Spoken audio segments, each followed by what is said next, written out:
Sorry, my son's watching TV.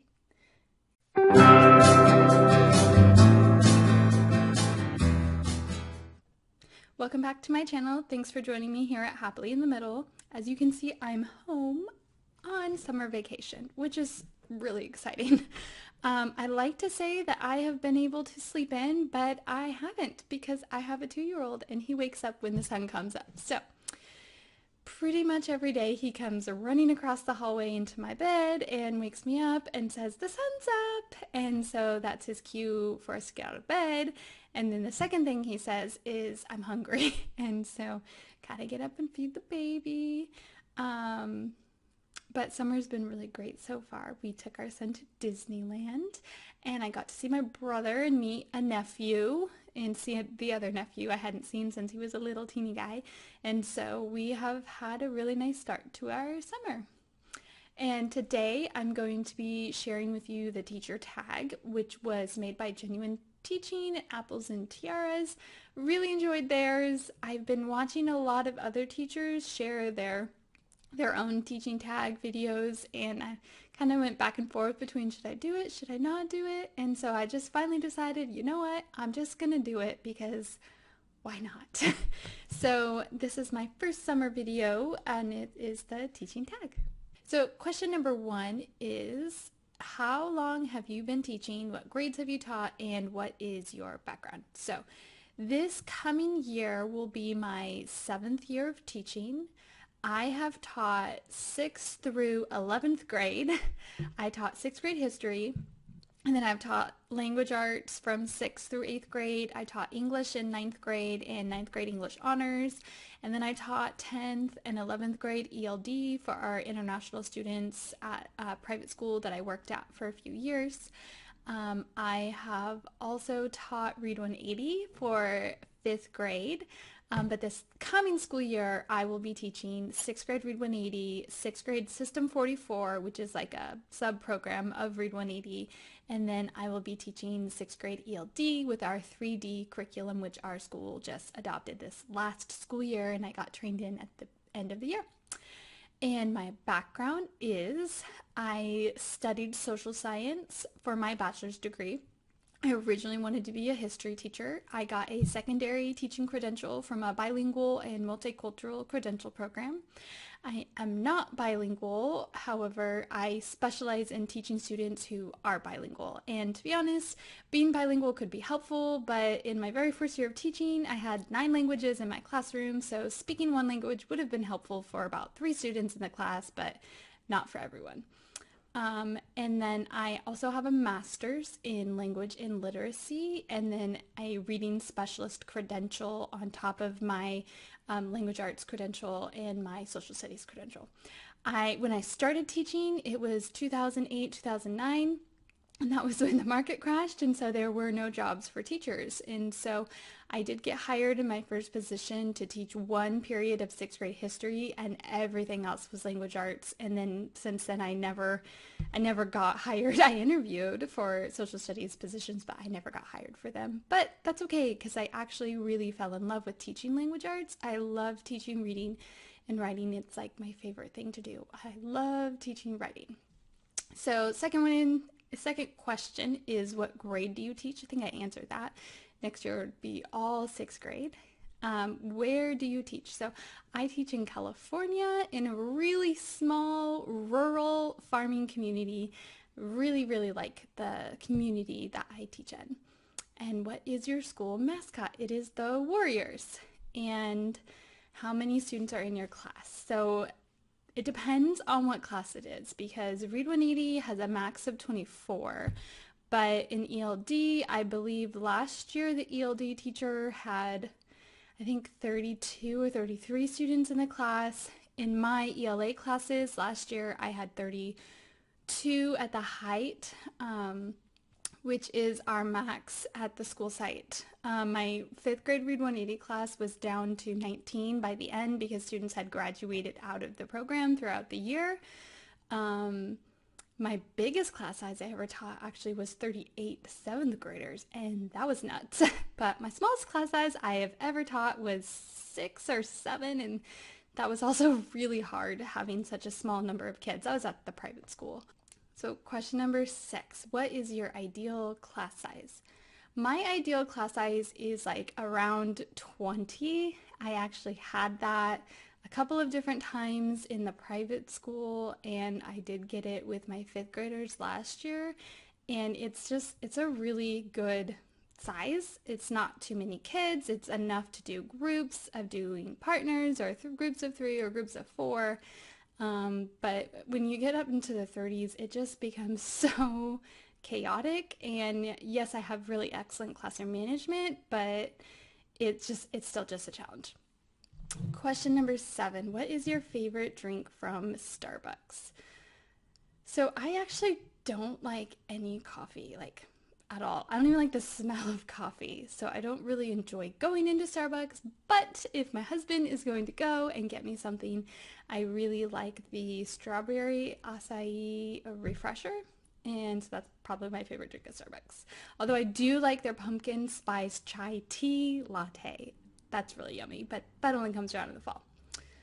What is your favorite online resource? Obviously, Teachers Pay Teachers. I spend way too much money on that website, but there's just a lot of great stuff on there, and I love that I'm supporting teachers when I buy from Teachers Pay Teachers.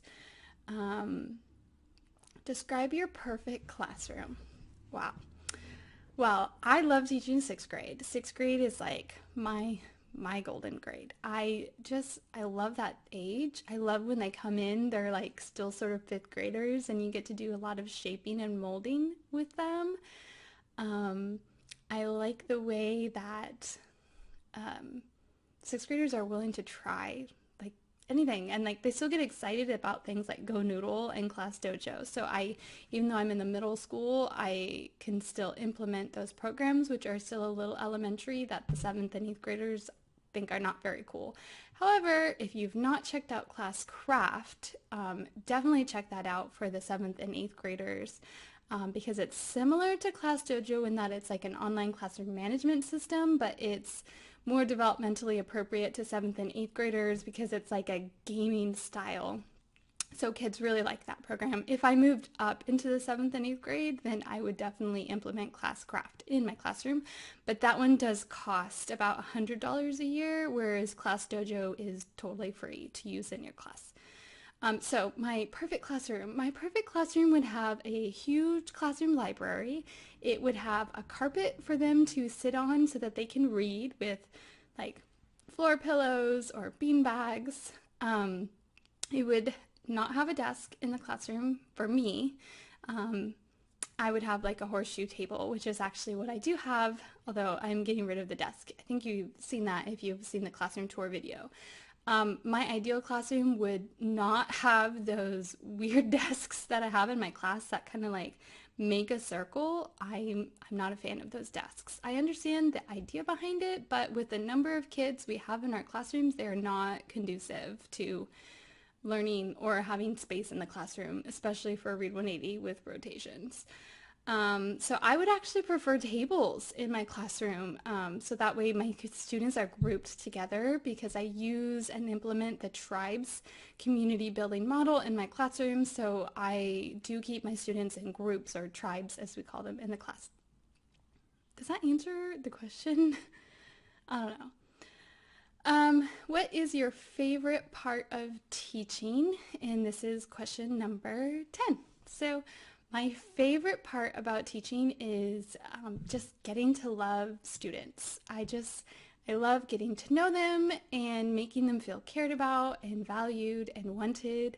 I love giving kids a place where they can belong, and I love sitting and talking with them about things that make them excited and make them happy. I also really love when kids want to share with me, because I know that that means they feel safe with an adult and they feel comfortable. And I know how important it is to have a secure and a safe adult in your life. And so I love that I just get to love kids. I mean, it's like the best job. When I was in 7th grade, we had a career day, and I remember going through the career day and thinking, all day. I just want to love people. And there's not really a job where you can do that and get paid. And so I found that teaching was a really great way to do that, where I can just go to work and care about people and I get paid to do it. And it's pretty awesome. So question number 11, what is your least favorite part of teaching?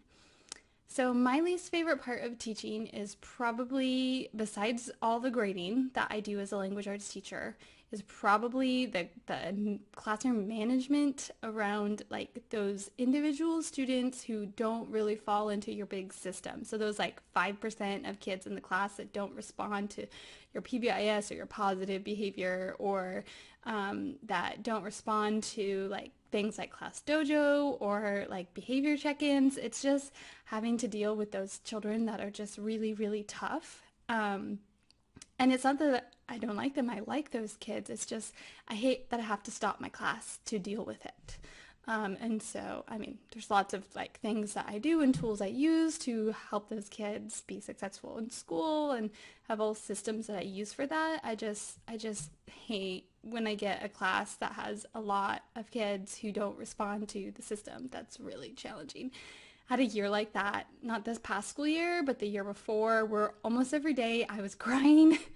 And like, this is like my 5th or 6th year of teaching, and I'm like crying almost every day after school just because I had so many students that were just really tough, and it was a hard, hard year. Lots of great kids in my classes, but just a couple that just made it really tough. Question number 12, which is the last question. What advice would you give to a beginning teacher or someone who wants to become a teacher? So my advice that I would give to a new teacher would be to find a mentor who's like an amazing teacher. Find someone that you really can look up to, that you can trust, that you can go to for support, that you can ask questions that maybe you're embarrassed or don't want to ask other people, that you feel safe with, that you can trust also. Like, that's so important in the teaching field, someone that you can trust. And really lean on those people and ask them for support. But I would also recommend new teachers to like spend your summer and your break reading and learning about classroom management.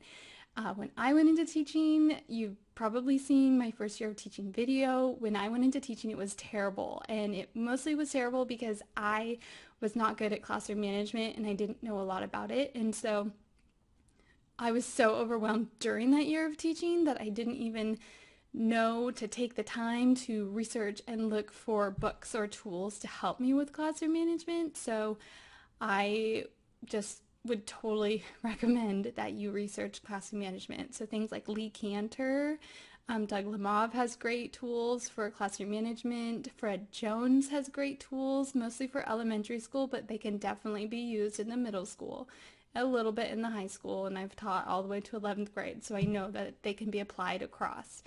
But just find what works for you and really research and understand the importance of building those connections and relationships with kids, because if they trust you, if they feel connected to you, then they will most likely follow you anywhere. And then you can use like your other behavior management tools, pull them out of your pocket when you need them, but research. So find a mentor. And then second one is research classroom management. So that's all I have for you today. I hope you enjoyed that and it was informative and not confusing. And yeah, be sure to check back because I'm going to be making a video about how to ace the teacher job interview, because I just know there's going to be a lot of people who are interviewing this summer, and I've been through a lot of interviews because like I said, when I first started applying in 2008, 2009, there were no positions, but I applied for a lot of jobs. And I think I applied for like 52 jobs in one summer, and I didn't get hired for any of them, but I did interview at a lot of them. There would be like 200 people who would apply for one position. It was crazy because that was just what our economy was like then. And so I think I just have a lot to share about it. Plus my husband just went through the teaching interview process and I helped him and he got hired. So think I might have a couple of things that would be helpful in my experience and just some ideas of how to answer questions. So don't forget to hit subscribe so you don't miss it. Have a great day.